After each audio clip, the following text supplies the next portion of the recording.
când mă strângi la pieptul tău. Uit de orice amar, tu ești liniștea din mine când lumea e așa de grea. Și dacă viața e o poveste, vreau să o scriu cu tine în ea. Și să vorbească lumea, eu n-am să mă ascund, că dragostea adevărată nu se vorbește, se arată. Iubirea mea, amore, amore, tu-mi faci inima să zboare. Când mă săruți, când mă privești, simt că pentru mine trăiești. Amore, viața mea, nu vreau nimic fără iubirea ta. Tu ești nebunia mea, tu ești liniștea din ea. Când mă uit în ochii tăi, uit de lume, uit de rău.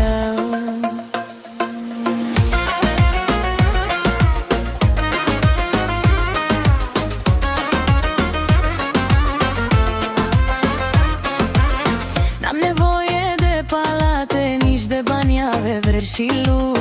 Dacă seara vii acasă și mă ții în brațe strâns, am trecut și prin furtună, dar n-am plecat nici când. Când mă cerți, eu tot te vreau, când te superi, eu te iau. Te sărut și-ți spun încet, tu ești tot ce eu iubesc. Iubirea mea, amore, amore, tu-mi faci inima să zboare. Când mă săruți, când mă privești, simt că pentru mine trăiești. Amore, viața mea, nu vreau nimic fără iubirea ta. Tu ești nebunia mea, tu ești liniștea din ea. Când mă uit în ochii tăi, uit de lume, uit de rău.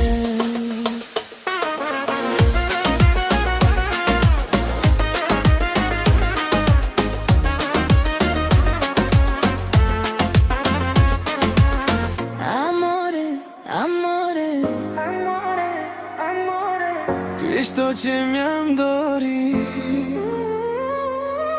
dacă te am lângă mine. Am tot ce-am visat, ce-am iubit.